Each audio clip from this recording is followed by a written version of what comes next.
Welcome to the Strategy Sherpa Show, a series of organic discussions between hosts David Chavez and a variety of notable business leaders centered around their most significant failures and how they handled those challenges, so listeners can learn from their most teachable moments and apply the lessons to their organizations. Now, here's your host, David Chavez. Hey, everybody, this is David Chavez. This is Strategy Sherpa Show, and I have a great guest for you today, Mr. Bart Patterson, the former president of Nevada State College. He really took it from a small little institution to a fairly large college, and we'll talk a little about with him in just a few seconds. I just wanted to remind everybody on May 8th, we have a Scaling Up workshop in Portland, Oregon. And Ted Servata and I will be doing that together. We'll be helping business leaders who are scaling their company how to plan out your business and not be so involved in the day-to-day activities of the company and get back to being a entrepreneur and bringing in ideas to the company so it can grow some more. And then on May 23rd, Preston Law will be doing process-driven tactics for cost savings. And Preston is a Six Sigma black belt, and he will be helping people understand processes a little bit better. But Bart, welcome to the show. Thank you so much, David. Happy to be here. All right. Well, that's great. Well, let's start off with telling the audience a little bit about you. You and I have been friends for quite a while now, and we actually worked together a little bit for several years. And share a little bit about what brought us together in your career up to the point where you became the president. Sure. Well, I'm a lawyer by background and started out in private practice in Phoenix and in Las Vegas. And had the opportunity to join the university system as an attorney, and so then worked in the general counsel's office of the university system and ultimately became the vice chancellor of legal affairs and general counsel for the Board of Regents in Nevada. So that was a good job, challenging. There were some stories there too, David. But I was fortunate enough because of my connections to Nevada State College, which was kind of a new startup college and one of the few public new startups during that time. It started in 2002. I had made a lot of connections there. My children went to school there.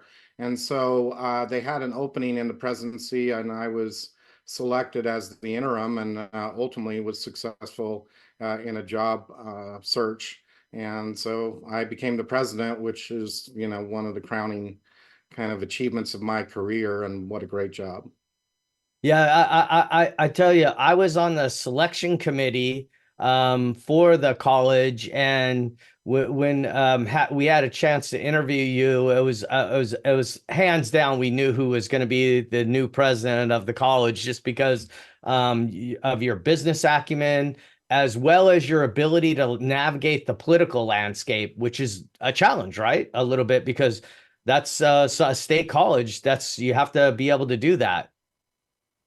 Yeah, absolutely, David. I think with a lot of these public positions in education, there is much, political kinds of jobs as they are leadership. And I guess I would include that political acumen as one of the leadership skills, because it's absolutely critical because of the number of opinions, if you will, that come from really all sides, both internally, externally, right, left.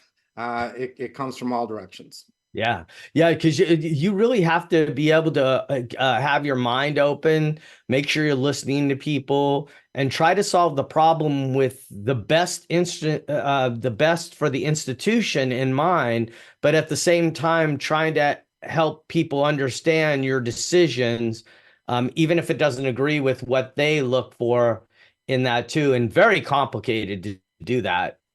So I admire any political figure that's running an institution like that.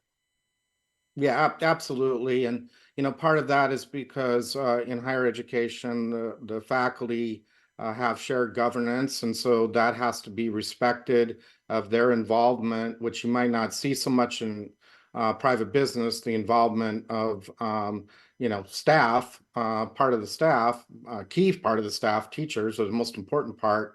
of a college. And you're also working in a education environment which has been historically resistant to a lot of change, both in K-12 education system as well as higher education.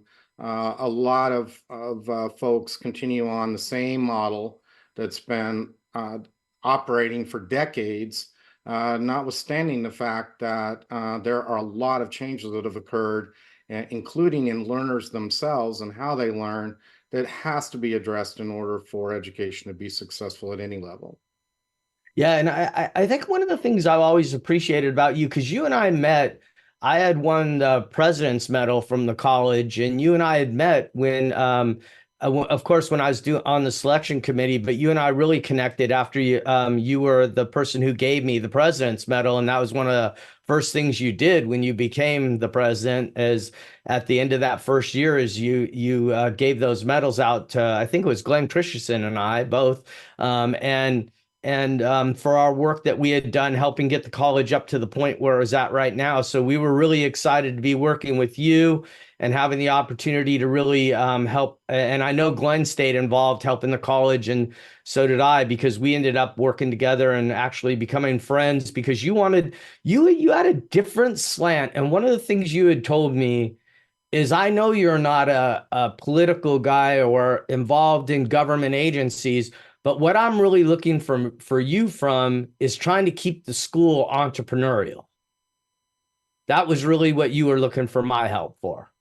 Yeah, absolutely, and I so appreciate that kind of help and the involvement of the business group that we were associated with, of other CEOs of companies that were trying to scale up, and we were in that same ballpark. And when I started, it was a recession Yeah. in Nevada, and there wasn't state money.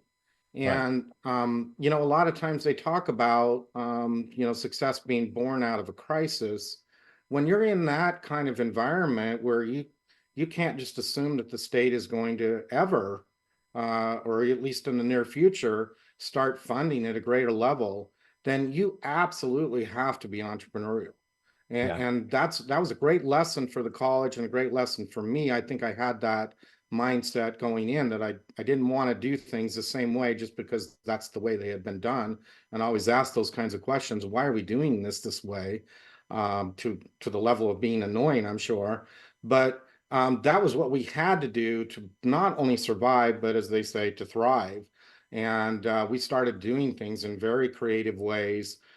We liked thinking of ourselves doing things, the first way, that they had been done that way. And it worked out remarkably well. Not in all cases, but in a lot of cases. And I think that's part of the point. If you're not exploring and trying to do things a different way and to be more successful, then you may not fail as much in like specific situations, but you're also holding back your organization by not taking any risk and accepting risks when they aren't as successful as you originally planned. Yeah, I remember at that time, we had Nevada, which is the University of Reno, according to us people that live down in Las Vegas, but Nevada, and then we had UNLV, and they were both fighting for money during that time. And the odds on you getting it were probably slim to none, and you scathed by with slim.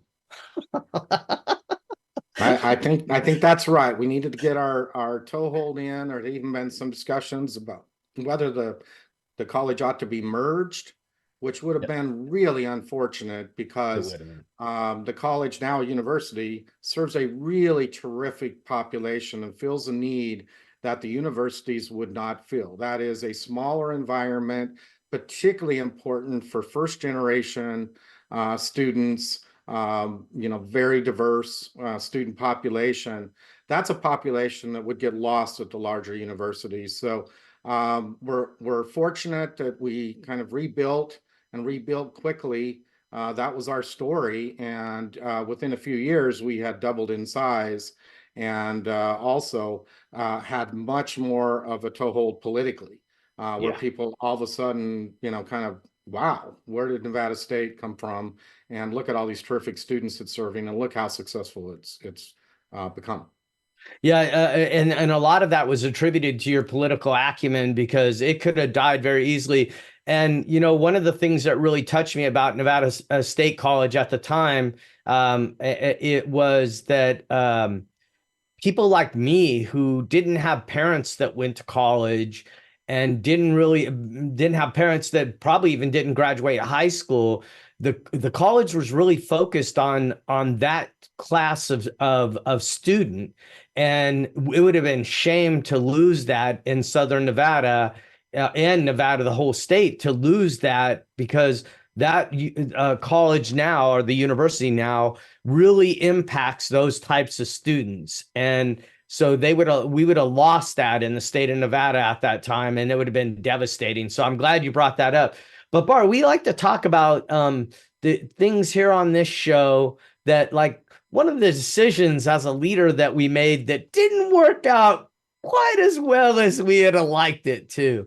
And so what I want to do is in this, we have a few minutes left on this segment, and I would like you to tell us a little bit about your situation which caused the decision that you ended up having that challenged you a bit. Well, yeah, David, I mean, it's kind of hard to narrow down the different mistakes that I made, but I thought that when I first joined the college, and we were in that environment of not a lot of state funding. We'd had one building built by the state in the typical pattern of funding the construction costs and all of the costs associated with the building. We were using a repurposed vitamin factory. Those were the two buildings on campus, and then we were leasing buildings miles away for the other half of the campus. It was, a dysfunctional arrangement, to be honest. And we were trying to make it work, but the college was the fastest growing college in the state, and ultimately was recognized as the second fastest growing college in the country. And we weren't going to make it without additional buildings. And so my predecessors had certainly recognized that. And when I came on board, I saw that this project was in the works, and they made a big presentation about it, both the developers and the college personnel, and I'm, that sounds pretty good. Oh, all right, let's keep moving it forward. But we were at the very early stages, but I was willing to take the risk to move that project forward at that time. That you're always, as a leader, if you're coming into that kind of environment where a decision's already been made, you kind of have two choices. You either got to feel like you're playing along, or you got to say, hey, I'm going to do everything different my own way and revisit the whole thing. Well, Right. as you probably know, my style is more, let's make this work. Let's be part of a team and keep that team going. And I had a fair amount of discomfort, and it was mostly that the financing just didn't seem locked down to me. And it would be a very big mistake for me to have pushed that project forward without the financing lockdown. It could be a huge embarrassment, and set the college back quite a few years, because it would be a very unique project. It was the first time, I believe, in the higher ed system we were self-financing a project. So I said, notwithstanding those concerns, I'm going to move it forward. Yeah. Yeah. And very, very, very challenging at the time. Well, Bart, great thing about being on a live radio show is we have to take a break. And so we're going to take a break for a second, and then we're going to come back and let's talk about what happened with that financing and what challenged you quite a bit, because this is your first test coming into the college, and the political landmines were laying everywhere. The funding, you would survive that issue, and then you had to go on to this other issue right afterwards. And so you're tackling these two things, and these things were going on simultaneously, by the way. So you had to navigate a lot right when you came on board. So we'll come back after these messages and we'll talk about that. This is the Strategy Sherpa Show. Thank you.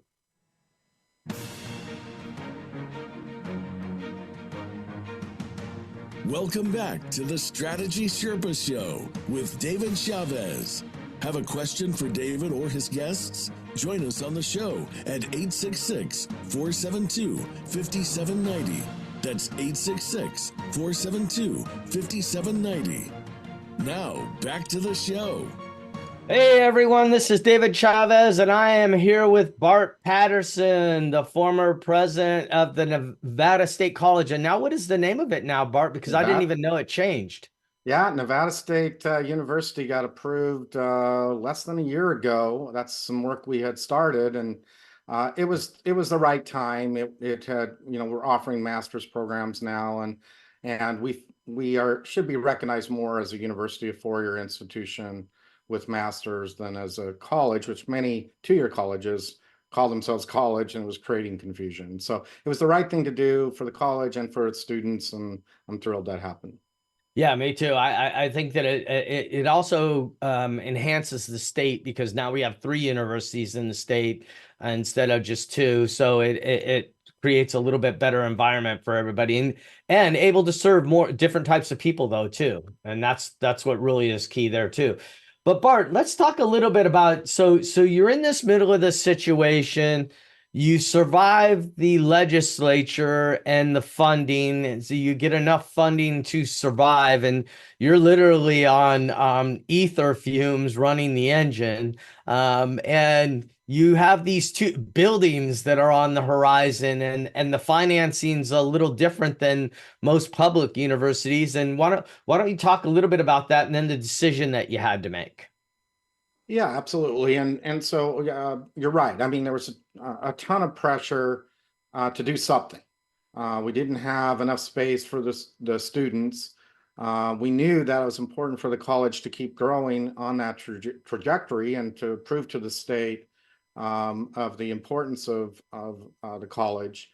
And, we went into that 2012 legislative session, which I still hadn't even been selected permanent president yet. And there was no capital money. We didn't even get financing for the plans. You barely got enough money for the professors that were teaching at the exactly. college.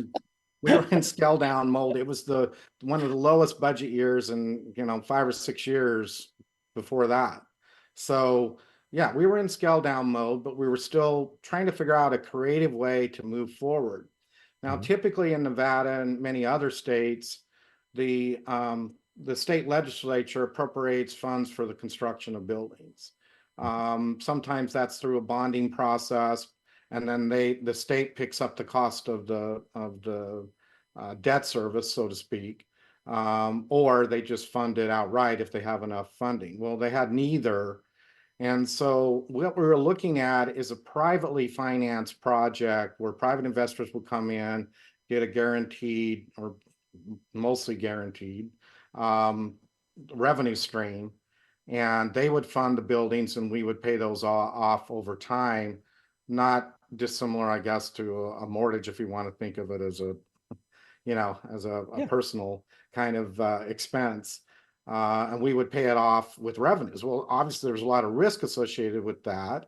Would we draw the revenues sufficient to pay for that cost?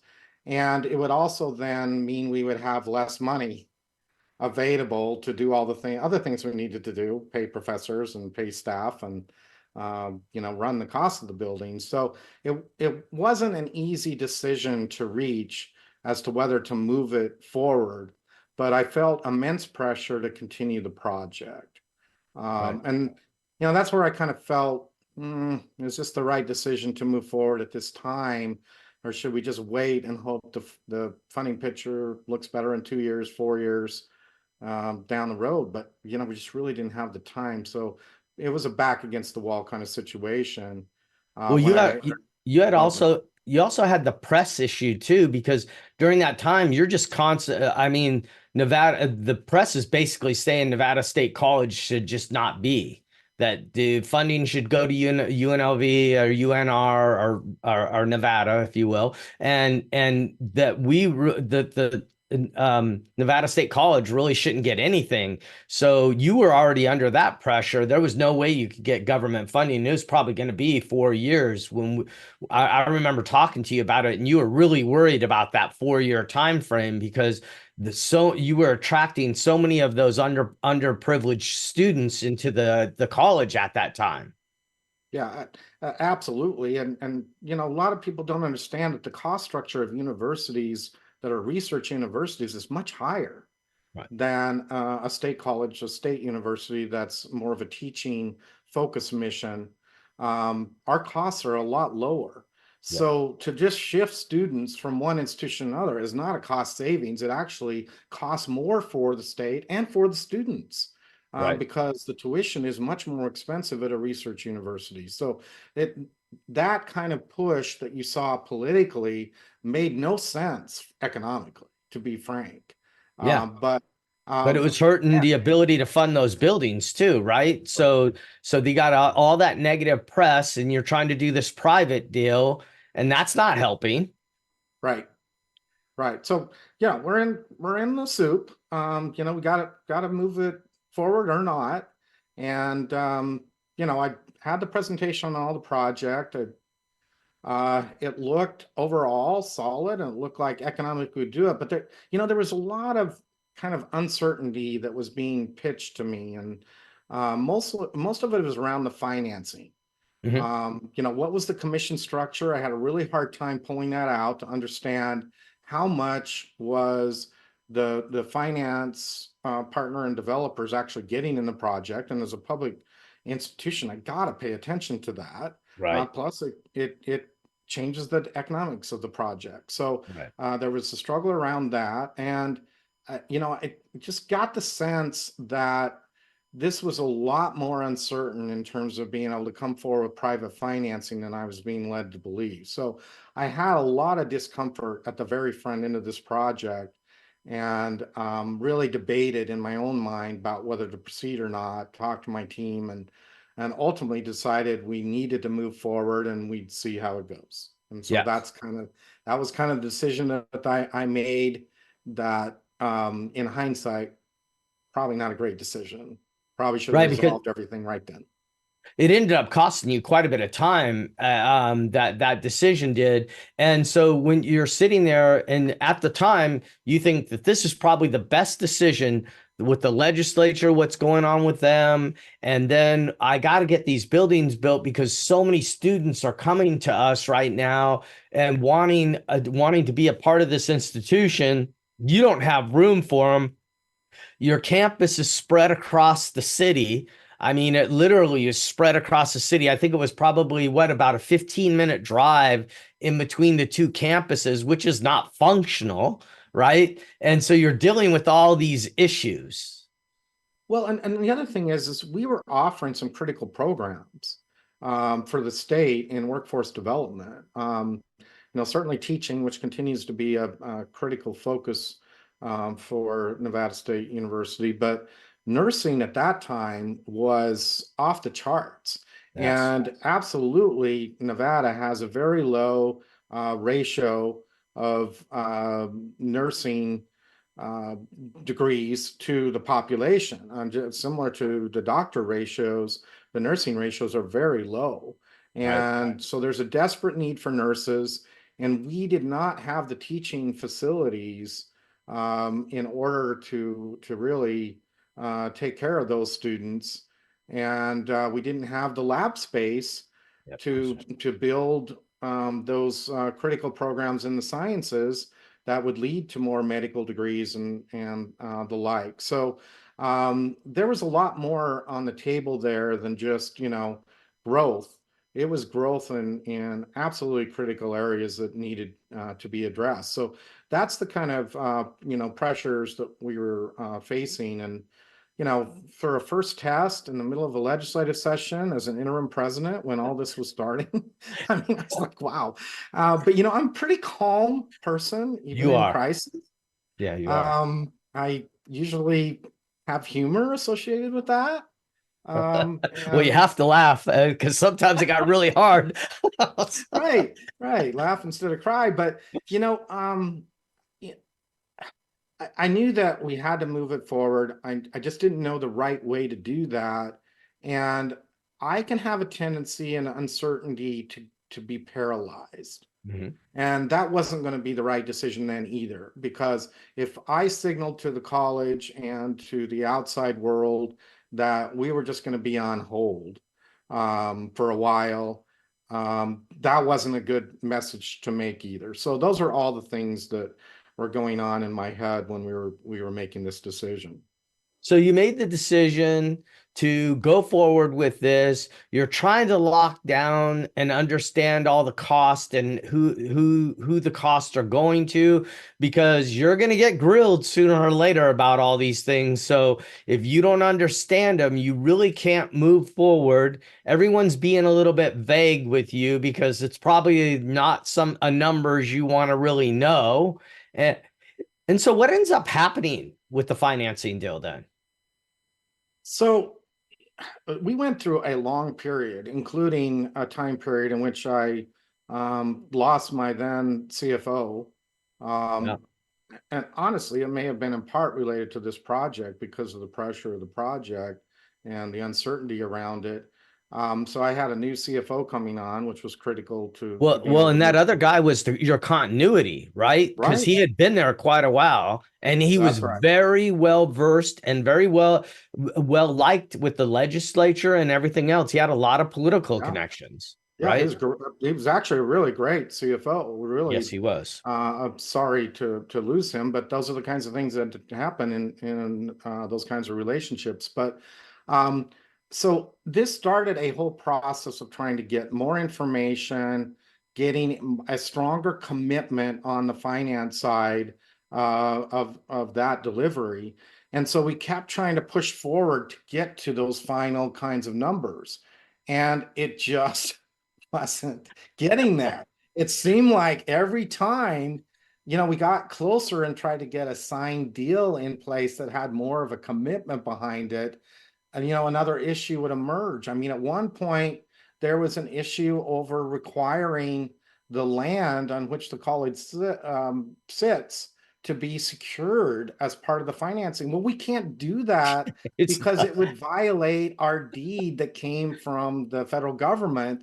We can't lose the property. We cannot secure the property itself. We can secure the buildings, but not the property. And so these are the examples of things that seem kind of crazy, like crazy. they were misunderstanding a lot of major points. This was going on for, I think, almost 18 months. Yeah, and the thing is that you're dealing with all these people registering, and the college is blowing up. I mean, you literally have no space whatsoever. You're jamming people into rooms because you have no space. And let's pick it up on the other side around this, because this became very, very stressful. I remember during this time you were very worried. You have all these students coming to you, your lack of funding, you're trying to get this building done. So let's pick this up on the other side. This is a Strategy Sherpa show. We're here with Bart Patterson, the former president of Nevada State College. He really took the college up to the point where it became a university. So we'll continue in just a moment. We're going to take a break. We'll be right back. Thank you. Welcome back to the Strategy Sherpa Show with David Chavez. Have a question for David or his guests? Join us on the show at 866-472-5790. That's 866-472-5790. Now, back to the show.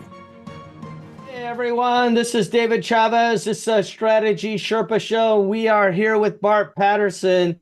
And Bart, we were talking right before the break. You had said that you made a decision on staying with private financing for this public institution, and you did this because the odds on getting money from the legislature is probably 2 to 4 years, and probably closer to 4. We knew that nothing was going to really change in the 2-year, because Nevada has a 2-year legislative cycle. And so you knew that it was probably going to be 4 years. So you have all these students coming into the college, and 18 months later, you're still trying to get this deal off the ground. So what happened? Because this ended up being a big mistake. I mean, it's cost you almost 2 years of time that you were worried about taking, right? Right. You, And you it haven't could even have been a broke much, ground yet. No, there's nothing even being done yet. yeah, it could have been a much bigger mistake too if I had, tried to push it forward to the Board of Regents and get it approved and then the financing blow up and then lawsuits and all the kinds of stuff that happens in those kinds of situations. I mean, that could have really, really been devastating. So I think I finally recognized at some point that we had to move a different direction, had to reverse decision. I don't like to do that. I'm not prone to quickly reverse decisions, but I recognized that I couldn't keep going down the same road. So had to kind of figure out how to move this a different direction. I liked the development team overall. I just didn't like the financing approach, and I didn't think it was going to be successful ultimately. So the first thing I did in response to that is I just went quiet. I mean, this is a lawyer strategy I learned. Mhm. I Yeah. just signal that I'm not happy and I don't say anything else. Yeah. I'm not happy with where things are going. They haven't gone the direction to get a confirmed commitment, and I'm upset, and that's it. And when people respond, I just said, I'm not ready to respond right now. And Yeah. I let that go a few weeks to settle in the message that I didn't have to do this project.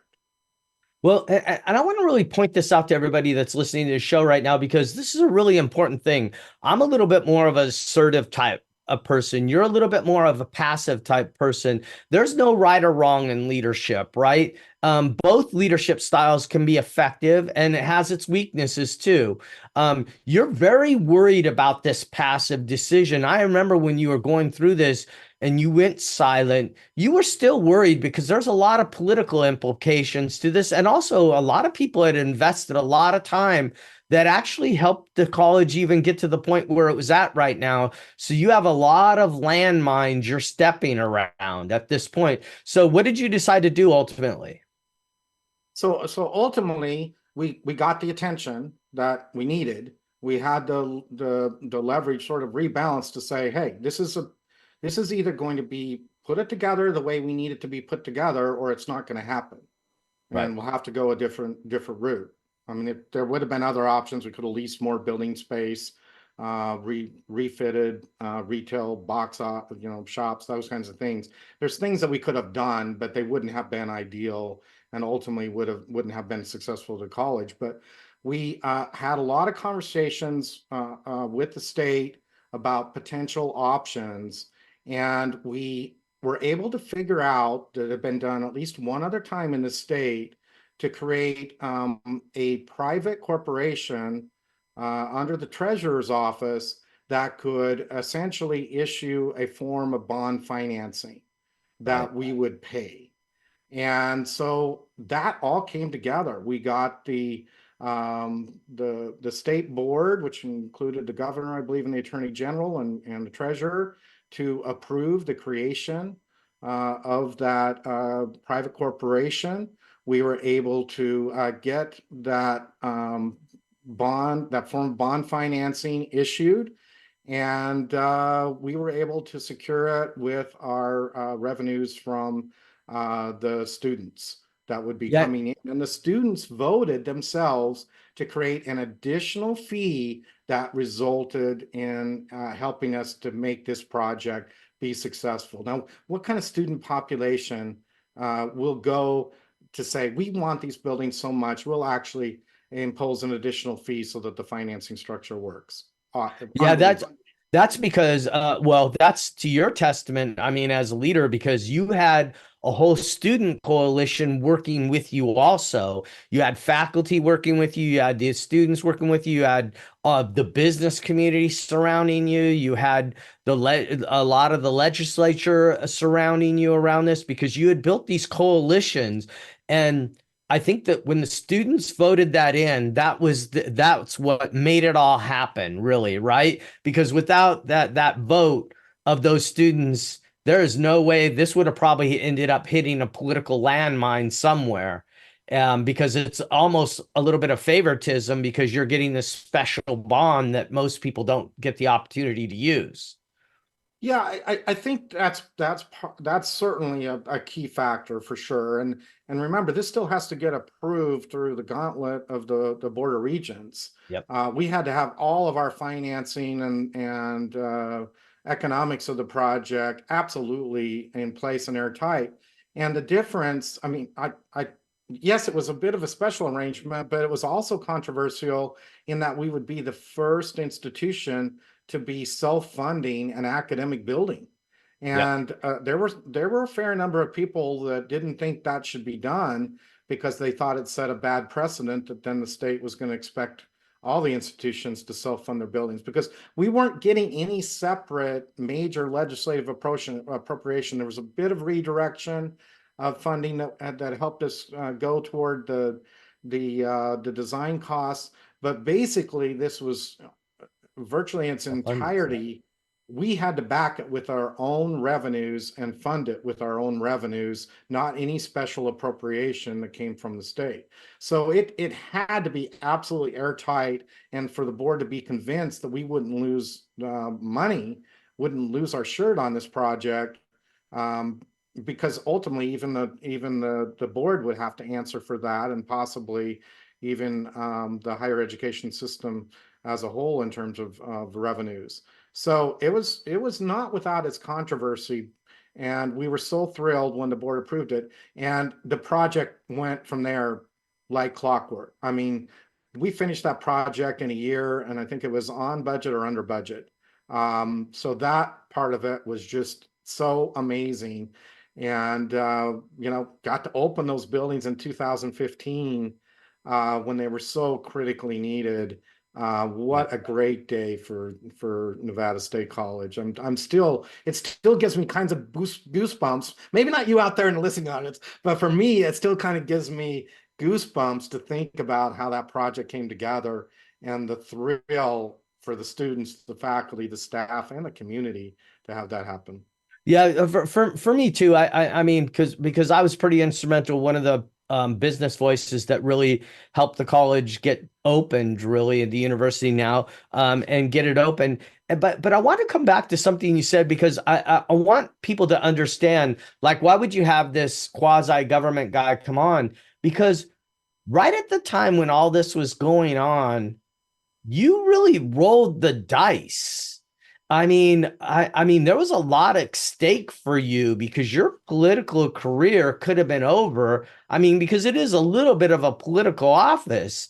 I know it's not, but it is still. And like, you rolled the dice really to make this happen and took a lot of risks to make this happen.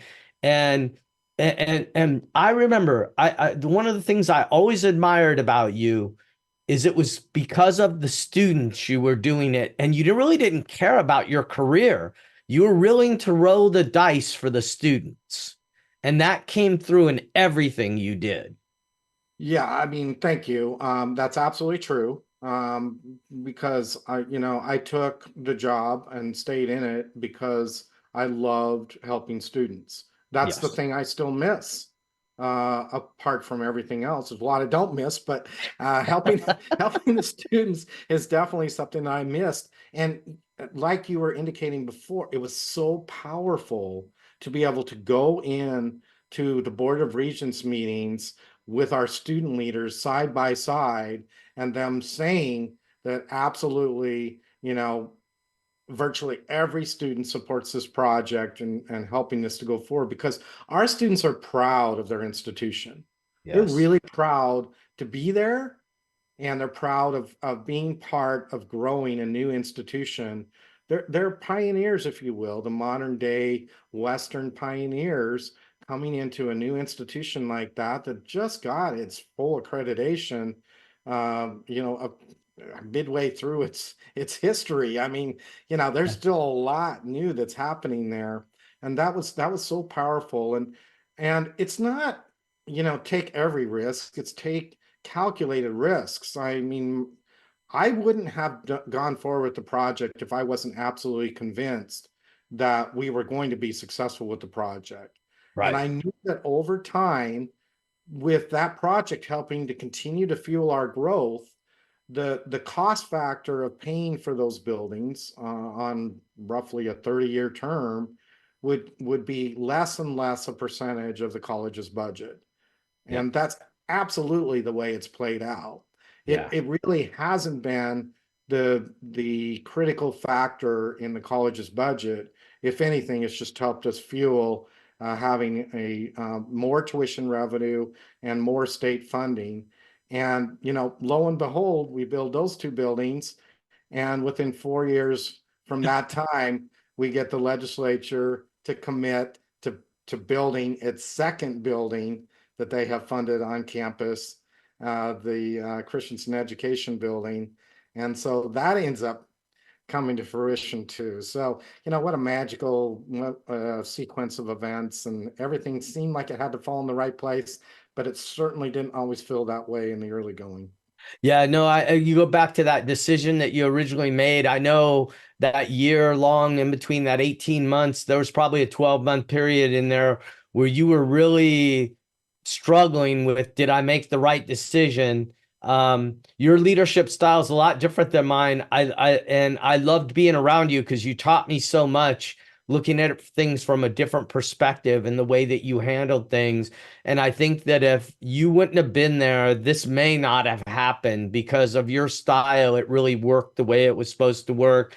And all those students that are there today really owe you a lot of gratitude. And I know you won't say it this way, but they owe you a lot of gratitude because some of the decisions you made and how you handled them, if you didn't have the political acumen and the intelligence to really think through these problems and talk to people that were close to you to really understand what you needed to do, the university would have never became a university. It would probably died on the vine there. So really admire that.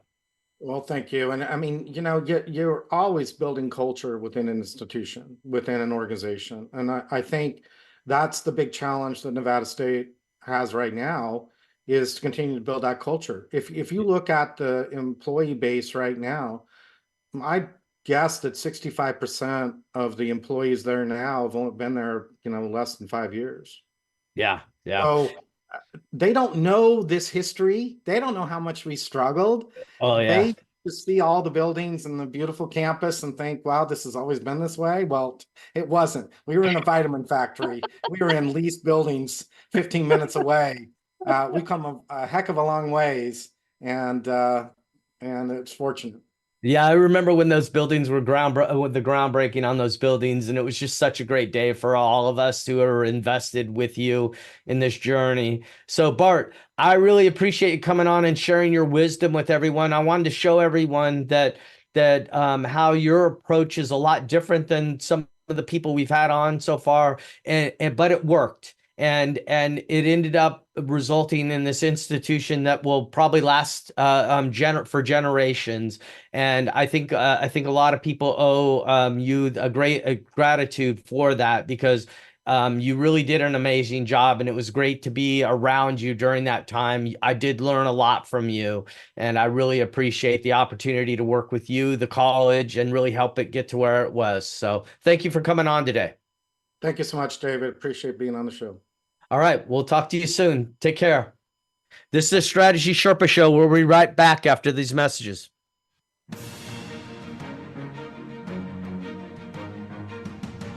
Welcome back to the Strategy Sherpa Show with David Chavez. Have a question for David or his guests? Join us on the show at 866-472-5790. That's 866-472-5790. Now, back to the show. Hey, everyone. This is David Chavez, and we just had Bart Patterson on from the former president of Nevada State College. He's off enjoying life now. It's often great to hear from Bart because you never know what part of the world he's been in lately. So he's been traveling quite a bit since he left his role. But I just wanted to come back to some of the things that we learned from Bart. Sometimes when you're in the middle of a decision, you think it's the right decision right at the time that you're making it. he thought it was the best decision to stay with the financing model that was being discussed before he even came on. He decided that that would probably be the best bet for everyone. Being an attorney with the Board of Regents for the college system in Nevada, he learned a lot about how it operated. So he knew that he had to have some information that some people just weren't giving to him about the development costs, some of the fees for associated with the financing. And because he couldn't get his arms around that, he knew there was no way he was going to get it through the Board of Regents, and the Board of Regents was going to approve it because the Board of Regents was accountable to the public. And he just knew that he had to be able to disclose all these things. Well, unfortunately, his decision to stay with that ended up with the buildings not being built as fast as he would have liked them to be built, because he had tons of students coming on at that time.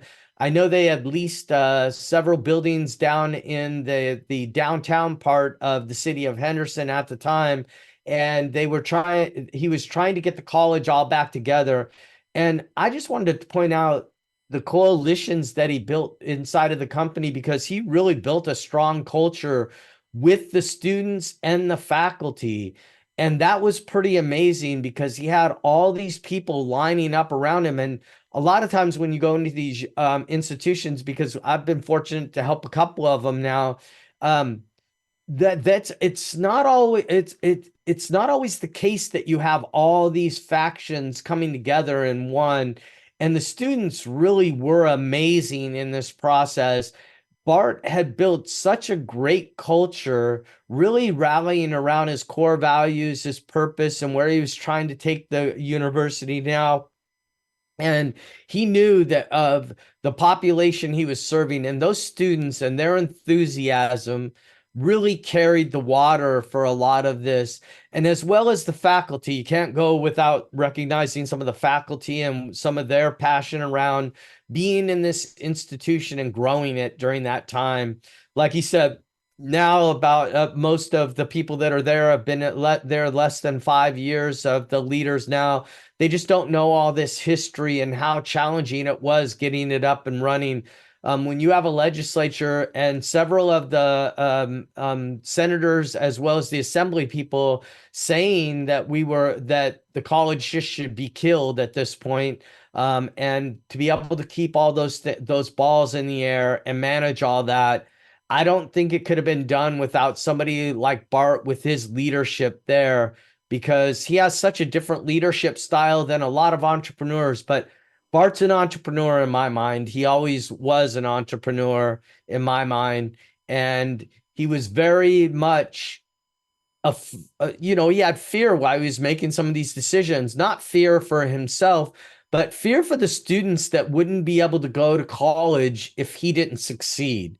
And if you've ever been around Bart and the students, Bart did I mean, he did the plunge, polar plunge, or not the polar plunge, the one where they put on the ice and poured it on your head. I can't remember what it is right now. He just got in there with the students and really became part of them. And I felt it was so interesting walking the campus with him, because students would just come up and talk to him, and he was so open with them and so accessible to them. It was just such a great place to be, and it was so exciting to see that. I just really admire some of the decisions he had made. It wasn't always easy, a lot of political landmines in that business.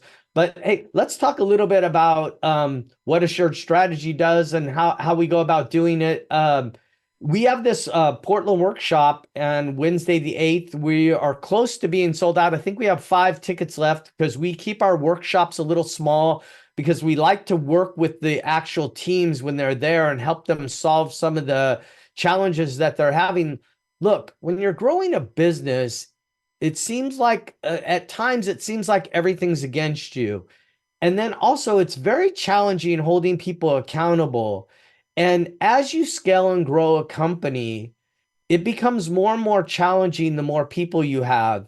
And so what ends up happening for a lot of business owners is that it's pretty easy to manage a company when it's smaller. or it's easier, I should say it's easy, but it's easier as it starts to really scale, holding people accountable and making sure that things are happening the way that they're supposed to, or the way that you envision them, becomes more and more challenging with time. And this is what we help you with, understanding of what you need to do to move your company into the next level of growth. And how I usually say it, if you're between 5 and 20 million, that's a spot where we like picking up clients in that place. And, you know, what we really want to do is take them to 100 million, and then the companies that are 100 million plus, how do we get them to a billion? And we cover some of these things. Now, we don't usually cover the 100 million to the billion inside of this workshop. We're usually focusing on the little smaller clients between 5 and 20 million that are trying to get to that next level of growth. And we really help you understand some of the things that you're doing now may not be effective for the way you're growing the company, and what you did before necessarily isn't going to work going into the future. So look at joining us on May the 8th in Portland, Oregon. And then Preston's going to be doing processes, taxes for cost savings. And then on the 13th of June, we have Lisa Jane Vargas. She's going to be doing mastering time management to prioritize and thrive into the future. And all of these things we're going to be holding, teaching you how to hold people accountable better and how to get your plans down better so people understand what you're trying to do inside of your company. So it's a good place to bring a couple of leaders with you that are close to you and really take the time to talk about your company and some of the things that you're trying to do with it and how we can directly help. This is the Strategy Sherpa Show. This is David Chavez, and a special thanks out there to Bart Patterson for his time today. I know coming out of retirement to do a radio show isn't always on the top of your list, but I really appreciated him doing that. And we'll see you next week. And we have a really exciting session with some of the with one of our clients, Kareem. So we'll look forward to having you there. Take care.